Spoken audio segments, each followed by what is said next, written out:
मेरी पहचान जो है वो मेरी कलम से है। यहाँ के लोगों ने मुझे बहुत सम्मान, प्यार, स्नेह दिया। पहले के दौर की पत्रकारिता में पत्रकार सच्चाई के लिए, और वो दौर पत्रकारिता का बहुत कठिन हुआ करता था। उस समय आज जैसे संसाधन नहीं थे। समाचारों का संकलन भी एक चुनौतीपूर्ण काम होता था। तो पत्रकारिता का पा समझने वाले लोग गिने चुने रहे। सिर्फ अपनी स्वार्थपूर्ण खबरों को प्लेटफार्म पर लाके परोसता है, दिखाता है। उसके बदले में जो उन मुसीबतों को झेल नहीं पाते हैं और अपना मनोबल तोड़ देते, वो जो है असुरक्षित पाते हैं कि हम सच सामने लाएंगे तो जो हमें असुरक्षा होता कि इसकी सबसे बड़ी जिम्मेदारी जनता के ऊपर रौंद सकता है, या उसे कोई दबा सकता है, या उसे कोई परेशान कर सकता है। पत्रकारिता के करियर में छोटे बड़े लगभग 11 मुकदमे मेरे ऊपर दर्ज हुए। नमस्कार, मेरा नाम है तेजपाल वर्मा और अभी हम हमारे बड़े भाई जो पत्रकारिता जगत में बहुत बड़ा अनुभव रखते हैं, उन्होंने पत्रकारिता में हुए उतार चढ़ाव को बहुत गहराई से महसूस किया है। उनके साथ बैठे हुए थे और यूं ही चर्चा चलने लगी। बता दूं आपको कि पत्रकारिता क्या है कि जब किसी मुद्दे या समसामयिक घटना को हम अखबार यानी कि प्रिंट मीडिया या इलेक्ट्रॉनिक मीडिया से जब जनता के बीच पहुंचाते हैं तो हम उसे पत्रकारिता कहते हैं, और जो व्यक्ति उसे पहुंचाने का काम करता है वो पत्रकार होता है। लेकिन इस बीच उसको ये कार्य करने में जो कठिनाइयाँ आती हैं या जो व्यवहार होता है, जो उतार चढ़ाव होते हैं, हम उनसे चर्चा करने के लिए आज मौजूद हैं पीलीभीत के एक वरिष्ठ पत्रकार मिस्टर सुधीर दीक्षित जी के साथ। और हम उन्हीं से सबसे पहले तो आपका परिचय करा दें। पहले तो आपका बहुत बहुत स्वागत है और हमारे दर्शकों को आप अपना एक परिचय दे दीजिए। मैं सुधीर दीक्षित, युवा हस्ताक्षर समाचार पत्र का ब्यूरो इंचार्ज, उत्तर प्रदेश श्रमजीवी पत्रकार यूनियन का जिला अध्यक्ष, और मेरी पहचान जो है वो मेरी कलम से है और लोग कलम के माध्यम से ही मुझे जानते हैं। मैं साफ तौर पे बता दूं, यदि आप पीलीभीत में हैं और ख़ास तौर पे अगर पीलीभीत में पत्रकारिता करते हैं और इस नाम को आपने ना सुना हो तो मैं समझता हूं आप पत्रकार नहीं हैं, क्योंकि पत्रकारों के लिए मिसाल है ये नाम सुधीर दीक्षित जिनका नाम है। कितना समय गुजार चुके हैं आप इस पीलीभीत में पत्रकारिता के दौर का? मुझे इस जनपद में 9 वर्ष हो गया। 9 वर्ष से मैं यहाँ पर लगातार सक्रिय रूप से पत्रकारिता कर रहा हूँ। यहाँ के लोगों ने मुझे बहुत सम्मान, प्यार, स्नेह दिया, जिसके लिए मैं यहाँ के लोगों का, यहाँ के निवासियों का सदैव आभारी रहूँगा। और मैंने अपने पत्रकारिता के दौर में अपनी पत्रकारिता के माध्यम से हमेशा जनता को सही एवं ऐसे मुद्दे जिनको जनता पढ़ना चाहती है उनको सामने लाने का काम किया। अच्छा, ये जो लगभग आपका 9 साल का समय यहाँ पे गुजरा, वैसे शुरुआत आपने लगभग 17 साल पहले कर दी थी पत्रकारिता की, तो 17 साल पहले जो पत्रकारिता थी, क्योंकि पहले तो पत्रकार जो होते, अगर इससे भी और पहले की बात करें तो पत्रकार सिर्फ एक कलम का सिपाही होता था जो एक साइकिल या पैदल एक झोली टांग लेता था और वो सच्ची पत्रकारिता करने के लिए निकलता था। लेकिन उस पहले की दौर की पत्रकारिता में और आज जो व्यावसायिक पत्रकारिता हो चुकी है, आप दोनों में क्या अंतर देखते हैं? पहले के दौर की पत्रकारिता में पत्रकार सच्चाई के लिए लिखता था, सम्मान के लिए पत्रकारिता करता था। उसका सबसे मुख्य उद्देश्य ये होता था कि हम ऐसी चीज़ों को, ऐसे मामलों को सामने लाएं जिनसे समाज में एक अच्छा संदेश जाए। और वो दौर पत्रकारिता का बहुत कठिन हुआ करता था। उस समय आज जैसे संसाधन नहीं थे। समाचारों का संकलन भी एक चुनौतीपूर्ण काम होता था। समाचारों का संकलन करने के बाद उन समाचारों को समय से प्रकाशित कराना, ये भी एक महत्वपूर्ण जिम्मेदारी होती थी। लेकिन आज परिवेश बदल चुका है। आज बदले हुए परिवेश में पत्रकारिता के मायने ही बदल गए। अब अगर पत्रकारिता की बात की जाए या पत्रकारों की बात की जाए तो पत्रकारिता का पा समझने वाले लोग गिने चुने रह गए।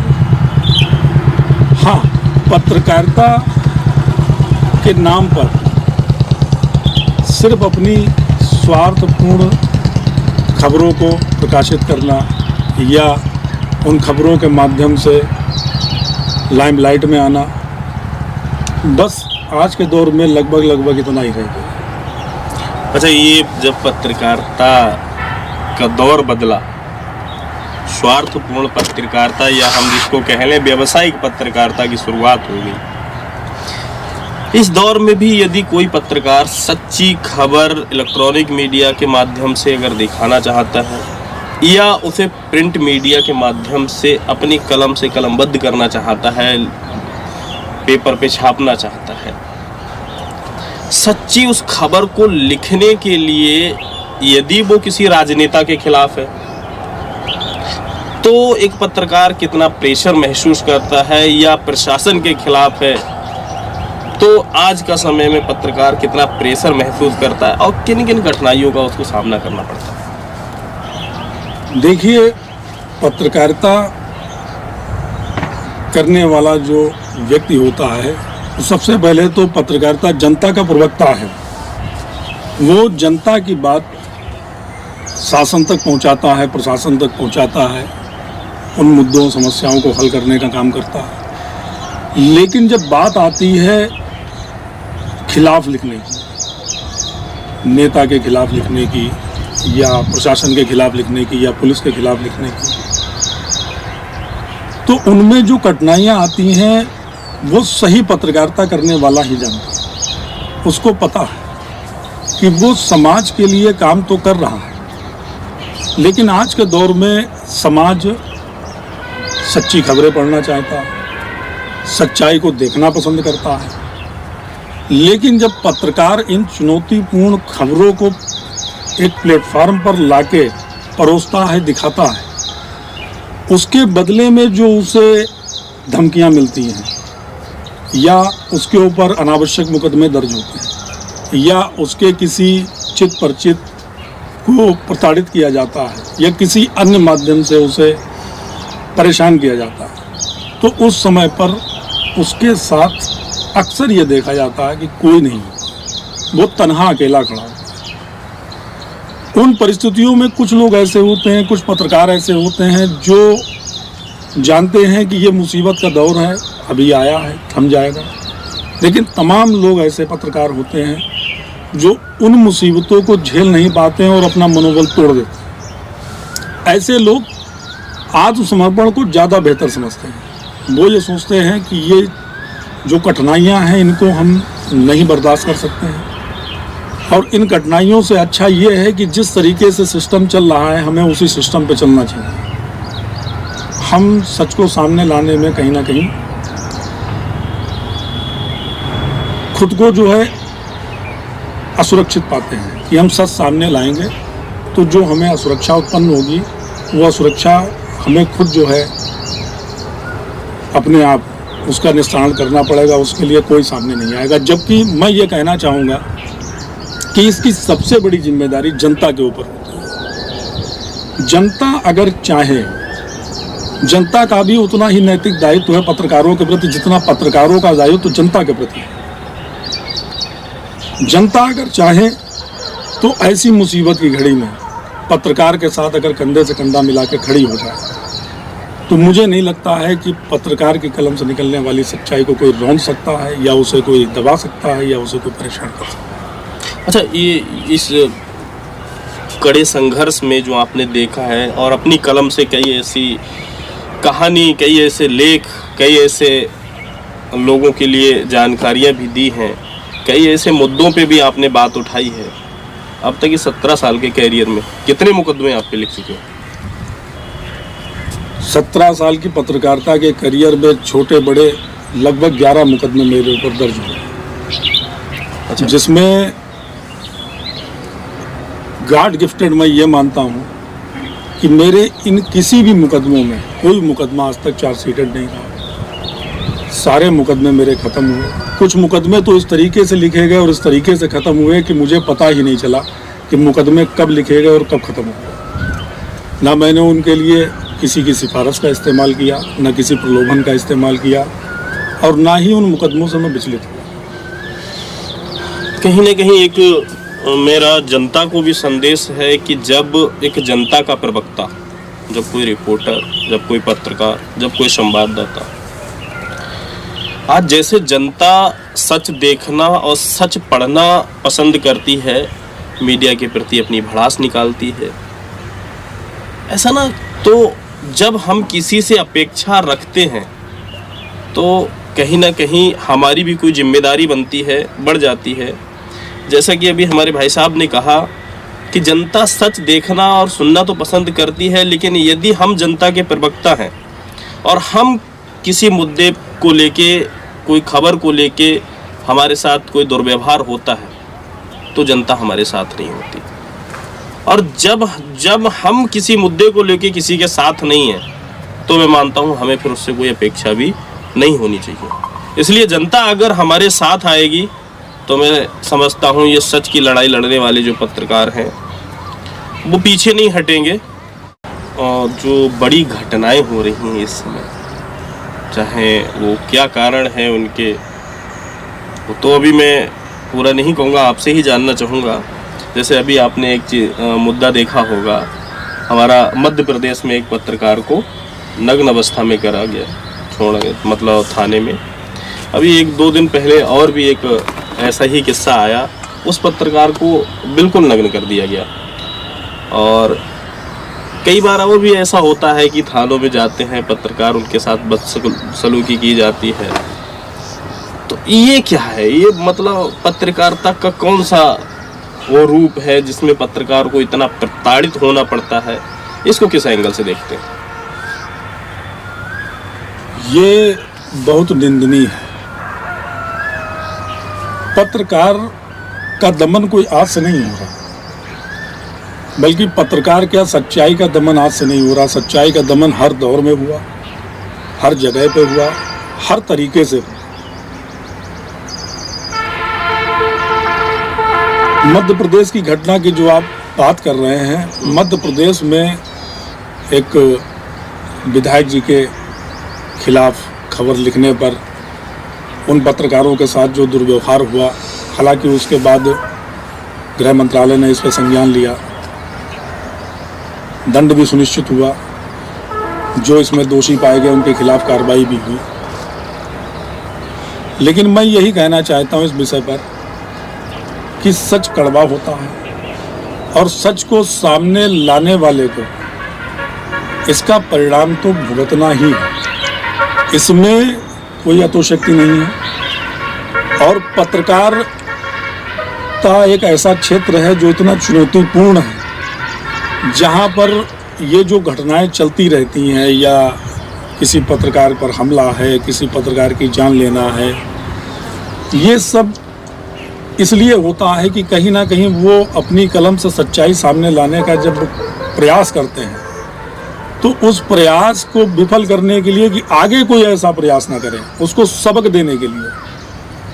अच्छा, आपकी लाइफ का ऐसा कोई वाकया जो आपके साथ कोई घटना हुई हो इस पत्रकारिता के दौर में, जब आप उन हालातों से गुजर रहे थे, सच का मतलब मुद्दा हमेशा उठाने का प्रयास कर रहे थे, तो उसमें कोई अपने साथ ऐसा वाकया हुआ हो, घटना हुई हो?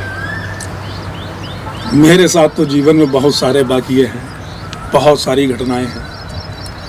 मैं किस किस घटना का जिक्र करूंगा ये मुझे कुछ समझ में नहीं आता। लेकिन जब आपने पूछा है तो मैं एक बहुत छोटी सी घटना बड़े संक्षेप में जरूर सबके सामने रखना चाहूँगा। मेरे ऊपर कई मुकदमे दर्ज हैं। मुझे कभी मानसिक रूप से प्रताड़ना नहीं हुई, परेशानी नहीं हुई। मैं हर मुसीबत को बड़े मुस्कुरा के झेल गया, बर्दाश्त कर गया, उसे पार करके निकल गया। लेकिन वर्ष 2020 में एक मुकदमा मेरे ऊपर दर्ज हुआ और वो मुकदमा पूर्णतया फर्जी निराधार तथ्यों के आधार पर कोर्ट के द्वारा दर्ज कराया गया। 302 का मुकदमा था वो मेरे ऊपर। उस 302 के मुकदमे से ही मुझे प्रताड़ना नहीं हुई, लेकिन इस 302 के मुकदमे की जो पटकथा लिखी गई, उस पटकथा को लिखने वाले जो लोग थे जिन्होंने ये पटकथा लिखी और बहुत विस्तार से लिखी, कई महीनों की रिसर्च करके उन्होंने लिखी, उस पटकथा ने मुझे इतनी बुरी तरीके से मानसिक रूप से प्रताड़ित किया कि मैं कई बार अपना धैर्य खो बैठा और मैं उस हद तक पहुंच गया कि मुझे लगा कि मुझे अब जीने का कोई अधिकार नहीं है और मुझे अब अपने जीवन को ख़त्म कर देना चाहिए। लेकिन कहीं ना कहीं सच जो है वो कहते हैं कि ना धरती का कलेजा फाड़ के बाहर आता। सच मेरे साथ था, बेगुनाही मेरे साथ थी। प्रताड़ना का दौर बीता, सच्चाई धीरे धीरे सामने आई, चीज़ें धीरे धीरे वापस पटरी पर लौटने लगी, वो मुकदमे ख़त्म हुए, वो बदनामी जो मेरी हुई वो भी कहीं ना कहीं आज के समय में 90% लोगों के सामने सच्चाई है कि सच क्या था, क्या दिखाया जा रहा था और आज क्या है। लेकिन जिन लोगों ने ये घिनौना काम किया, जिन लोगों ने मुझे इस पत्रकारिता के क्षेत्र से ख़त्म करने के लिए कहिए या ये कहिए कि मुझे बिल्कुल ज़मीनी स्तर से ख़त्म करने के लिए जो साजिशों का एक पूरा पुलिंदा बनाया, मैं उनसे यही कहना चाहता हूँ कि अपनी कमियों को, अपनी नाकामियों को, अपने घिनौने कामों को छुपाने के लिए आप किसी को जब निशाना बनाते हो तो आप उसे प्रताड़ित तो कर सकते हो, लेकिन आप सच्चाई को कभी ख़त्म नहीं कर सकते। और सच्चाई जब सामने आती है तो जब ऐसे लोग ये काम जो करते हैं वो लोगों की नज़रों में खुद ब खुद ख़त्म हो जाते हैं, उनकी हकीकत अपने आप सामने आ जाती है। और मैं अपने पत्रकार साथियों को भी यही कहना चाहूँगा कि मुसीबत कितनी भी आए, किसी भी स्तर की आए, किसी भी तरीके से आए, धैर्य बनाओ, संयम रखो। समय हर चीज़ का जवाब देता है, ज़रूरी नहीं है कि हम चीज़ों का जवाब देंगे। समय जब आएगा तो समय अपने आप जवाब देगा। तो मैंने भी समय की ही प्रतीक्षा की और समय ने आज सबको जवाब दिया कि सही क्या है और गलत क्या है। बस यही एक ऐसा वाकया मेरे जीवन का है जिसे मैं मरते दम तक कभी नहीं भूल सकता।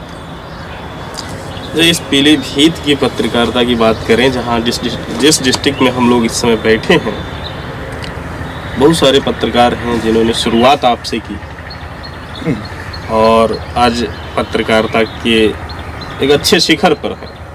अच्छा, इस बीच में कभी इन इतने सालों में कोई ऐसा समाचार जिसको छापने के बाद में आपको लगा हो कि मुझे ये नहीं छापना चाहिए था, या कोई समाचार लिखते समय आपको ये लगा हो कि ये इसमें दबाव है मेरे ऊपर, ऐसा कुछ महसूस हुआ?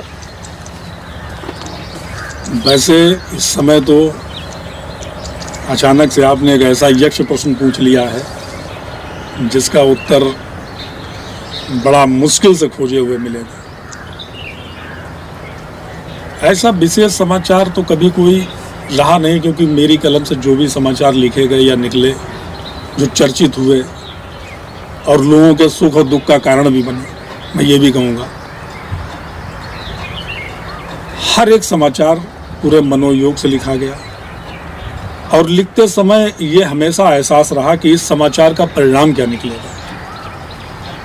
अनगिनत समाचार ऐसे हैं जिनको छपने के बाद उनका दुष्परिणाम मैंने देखा। अगर आप विशेष किसी एक समाचार के विषय में जो सवाल किए हैं तो मैं इस प्लेटफार्म के माध्यम से उचित नहीं मानता हूं कि मैं उस गहरे राज को खोल के बताऊं कि ऐसा कौन सा समाचार था या ऐसा कौन सा वो समाचार है जिसको लिखने के बाद मैंने दबाव महसूस किया। अच्छा, चलते चलते अंतिम प्रश्न मेरा रहेगा कि हमारी इस आधुनिक व्यावसायिक पत्रकारिता कह लें हम, इसमें आपका हमारे उन पत्रकारों के लिए जो नई पत्रकारिता शुरू कर रहे हैं, या हम कहें कि जो पत्रकारिता इस समय कर रहे हैं, जो आपके माध्यम से ही होके यहाँ से गुजरे, हमारे पत्रकारों को क्या संदेश देना चाहेंगे? मैं उन सब पत्रकारों सहित जो भी लोग पत्रकारिता कर रहे हैं उनको एक लाइन का एक अंतिम संदेश देना चाहूँगा। अगर आप पत्रकारिता में आए हैं, अगर आप पत्रकारिता ही करना चाहते हैं, तो कम से कम किसी के लिए नहीं, अगर आप ईश्वर को मानते हैं, खुदा को मानते हैं, गॉड को मानते हैं, वाहे गुरु को मानते हैं, या जिसी को भी मानते हैं, आप सच्चाई का साथ दें, आप सच की पत्रकारिता करें, आप सत्य के साथ चलें। परेशानियां आएंगी, समस्याएं आएंगी, लेकिन जब वो समस्याएं धीरे धीरे खत्म होनी शुरू होंगी तो समाज में आपको वो सम्मान मिलेगा, वो मान मिलेगा, वो प्रतिष्ठा मिलेगी जिसका स्वाद पैसा कमाने वाली पत्रकारिता के स्वाद से कई गुना ज्यादा है। ईमानदारी की पत्रकारिता आपको थोड़ा देर से स्थापित करती है, लेकिन आपको मजबूत रूप से स्थापित करती है। और वो पत्रकारिता ऐसी पत्रकारिता होती है जिसका मेरा अनुभव कहता है कि विरोधी भी जब चर्चा करते हैं तो वो नाम लेते हैं कि नहीं, वो पत्रकार कैसा भी है लेकिन पत्रकार ठीक है। तो पत्रकारिता करें तो पत्रकारिता ही करें और ईमानदारी के साथ करें। मैं बस यही संदेश देना चाहूँगा। जी, मैं सच बताऊं तो आज के दौर में यदि एक पत्रकार, चाहे इलेक्ट्रॉनिक मीडिया का हो या प्रिंट मीडिया का, वास्तव में उसमें सच लिखने की या सच दिखाने की क्षमता है तो वो किसी भी दिशा में चाहे तो परिवर्तन ला सकता है। ना जो आज बहुत समय से चल रहा है जिसमें पत्रकार को यूज एंड थ्रो वाला समझा जा रहा है। अगर आप किसी, जैसे एक नया शब्द भी दिया गया, चाटुकारिता, आज के समय में वो हो रहा है। या आप किसी नेता के यहाँ जाके दुआ सलामी करते हैं, उन्हीं के द्वारा बताई गई खबरें प्रकाशित करते हैं और वो जनता तक पहुंचती है। कहीं ना कहीं कहें तो सिर्फ नेताओं, प्रशासन की तारीफ ही नहीं करना है। यदि तारीफ है तो उसे भी करो, लेकिन यदि कमियां हैं तो उन्हें भी दिखाना हमारा फर्ज है। और जिस दिन हम ऐसा करना लगेंगे तो सच बताएं तो जनता भी हम पे भरोसा करेगी और जैसा हम दूसरों को देंगे वैसा हमें लौट के मिलेगा। इन्हीं शब्दों के साथ मैं अपनी वाणी को विराम देता हूँ। जय हिंद। आप तुम बताओ।